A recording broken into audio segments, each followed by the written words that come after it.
In Harry Potter's world, magic is everywhere. Spells clean rooms, potions change faces, and the possibilities seem endless. But not everything magical is allowed. The Ministry of Magic sets the rules, supposedly to keep people safe and maintain order. Yet the line between what's legal and what's truly right is often blurry. The Ministry labels some magic as dark, evil, forbidden, and punishable by Azkaban. But the story reveals it's not so simple. Many legal spells can still cause great harm, controlling minds, erasing memories, forcing people's actions. So, who decides what's dark? The Ministry's laws often seem more about protecting itself than protecting people. Rules are shaped by fear. Fear of losing power, fear of exposure to muggles, fear of being challenged. Sometimes what's called dark magic is just magic that threatens those in charge. Throughout the series, we see characters like Harry, Hermione, and Dumbledore struggle with these moral questions. The world of Harry Potter isn't just good versus evil. It's about tough choices and the difference between law and justice. Following the law doesn't always mean doing what's right. Sometimes, you have to look beyond the rules to find true morality. We'll explore specific spells, ministry actions, and the choices of our heroes. The real story is about questioning authority and thinking for yourself. In the wizarding world, the law is not always the final word on what's right. The real challenge is finding justice in a world where the rules are written by those in power. As we journey through this magical world, remember, legality and morality are not always the same. Sometimes doing the right thing means breaking the rules. The unforgivable curses, Imperius, Cruciatus, and Avada Kedavra, are the wizarding world's ultimate taboos. Use one, and you're off to Azkaban. They violate a person's mind, body, and life. On the surface, the Ministry's stance is clear. These spells are pure evil. But during the Wizarding Wars, the Ministry itself authorized Aurors to use unforgivable curses against Death Eaters. Suddenly, the most forbidden magic was legal, if you were on the right side. This reveals a troubling truth. The Ministry's laws aren't about morality, but about convenience and power. If a curse is truly evil, it should be evil no matter who uses it. But the Ministry bends the rules when it suits them. The line between good and evil magic isn't as clear as the law claims. The rules are flexible for those in power, exposing the Ministry's double standards. This exception makes us question every other law the Ministry enforces. Is the law about protecting people, or just protecting authority? The unforgivable curses show that legality is often a matter of perspective. In the wizarding world, even the clearest red lines can be erased. The real danger is when morality becomes a tool for those in charge. Not all troubling magic is illegal. Take the memory charm, Obliviate. The Ministry uses it constantly to erase Muggles' memories and keep the magical world secret. Obliviators perform this spell as routine business, never asking for consent. But erasing memories is a profound violation. Memories shape who we are. The person being obliviated has no choice. Their life is altered forever. This level of control is terrifying, yet it's completely legal. Gilderoy Lockhart abused this spell to steal others' achievements, erasing their lives for his own gain. The tool was legal, the harm was monstrous. The contradiction is clear. A spell that can destroy someone's identity is allowed, while others are banned. The Ministry's laws aren't about the harm a spell can cause, but about what serves their interests. The memory charm exposes the deep flaws in the Ministry's moral logic. In the wizarding world, legality doesn't always mean justice. Sometimes the most dangerous magic is the kind that's allowed. Let's compare two forms of magical control, one illegal, one legal. The Imperius Curse removes free will, turning victims into puppets. It's unforgivable, punishable by life in Azkaban. Love potions, on the other hand, are sold openly as harmless fun.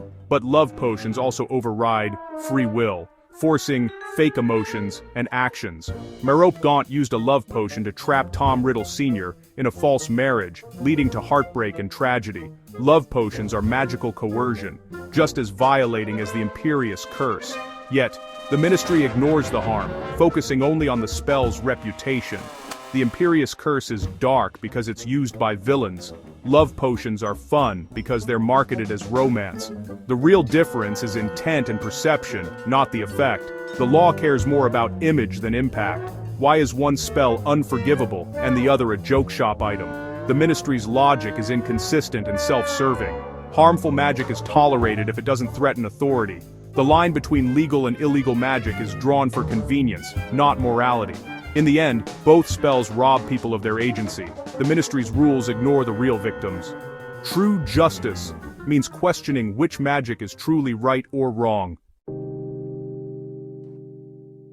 How does the Ministry define dark arts? It's less about harm, more about who's threatened and how it affects their power. The rules are full of contradictions, designed to protect the status quo. Magic that threatens control is quickly labeled dark. Breeding basilisks is banned, but other dangerous creatures slip through if they don't disrupt order.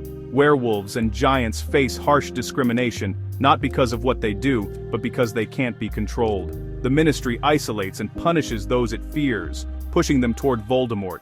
Magic is dark when it challenges authority, not when it causes harm. The laws are tools for the powerful, not a moral compass. In the wizarding world, justice is often sacrificed for control. The International Statute of Secrecy is the wizarding world's most important law. It justifies memory charms, creature regulation, and punishing magic in front of muggles. To protect wizards, the Ministry controls them, tracking magic, punishing minor infractions, and altering memories. Secrecy becomes the excuse for any action, no matter the cost. But this comes at a moral price. Muggles are treated as objects, not people. The law breeds arrogance and prejudice, fueling the same superiority that drives dark wizards. The statute also lets the Ministry hide mistakes and corruption, using secrecy to cover up the truth. When Voldemort returns, the Ministry's first instinct is denial and smear campaigns, not protection. Secrecy is used to maintain power, not just safety. Not all dangerous magic is regulated. Some, like Sectum Sempra, are invented in secret. Snape created this brutal spell as a student. Harry used it without understanding, causing real harm. Sectum Sempra isn't banned because the Ministry doesn't even know it exists. This shows the limits of regulation. The unknown is a wild frontier. Anyone can invent new spells for good or evil beyond the Ministry's reach. Is Sectum Sempra evil, or is it the intent that matters? Magic is a tool. Its morality depends on the user. The Ministry bans specific spells, but the real danger lies in the heart of the caster. The story of Sectum Sempra proves that laws can't control everything. The unknown is always a risk. True responsibility comes from understanding, not just obeying rules. Who decides what's good or evil? The Ministry claims authority, but their judgment is flawed by politics and fear. Characters like Umbridge use legal power for cruelty. Her torture is legal, but still evil. She proves that following the rules can still mean doing harm. Dumbledore on quest by desken, Bombardierman, Bamunduran Belmwinwile, breaks the law to fight true evil, forming the Order of the Phoenix. He operates in moral gray areas, choosing what's right over what's legal. The conflict between Umbridge's legal cruelty and Dumbledore's illegal heroism asks, Endobijuazban, who should decide what's right? The story suggests true morality comes from empathy and courage, not rule books. The Ministry's laws failed to stop Voldemort. It was the illegal actions of Harry and his friends that saved the wizarding world. Sometimes breaking the law is the only way to do what's right. In the end, the Ministry's laws are an illusion of control. They ban some spells, allow others, and claim to protect society. But their rules are inconsistent and self-serving. Magic itself isn't good or evil. It's a tool, shaped by the choices of the witch or wizard who wields it.